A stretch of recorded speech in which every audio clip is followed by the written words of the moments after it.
Hi there! In today's video, I'll show you how to screen record on your Samsung Galaxy S23. Let's get started. So, as a first step, we would need to swipe down 2 times to open the control panel, and here you'll be able to see this button which is named Screen Recorder.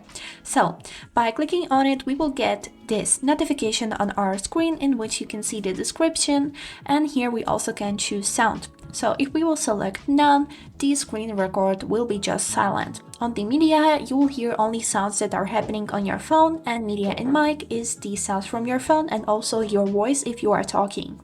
And also here we got this interesting function which is named Show Taps and Touches.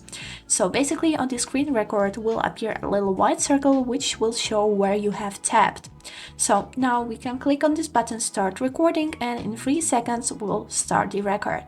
So as you can see, we can do anything, for example scroll, and now you can see this little menu at the top of your phone. So let's talk about it. The first thing that we can see here is this little pen with the help of which we can circle something. This is especially useful if you're recording some type of instruction. So here is it how it looks, and now by clicking on this arrow we can remove it or make it appear again. So we can disable the pen, and the next thing that we got here is a selfie camera or a web camera. So by clicking on this person icon on the screen record will appear this little circle with your camera. You can see my hand moving in it.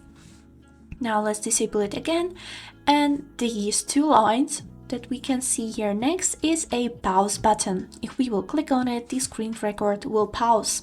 And if you would like to continue recording, you would need to click on this red dot here.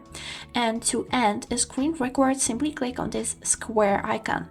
And you'll get the notification that the recording has been saved.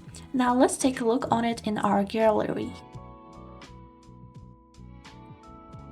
So as you can see on the screen, we can see this little white circle which is showing my tabs. Now if we will scroll a little bit on the video, we can see the circles and also the web camera that I showed you with my hand. And this is it how it works. I hope this video was helpful, and thank you for watching.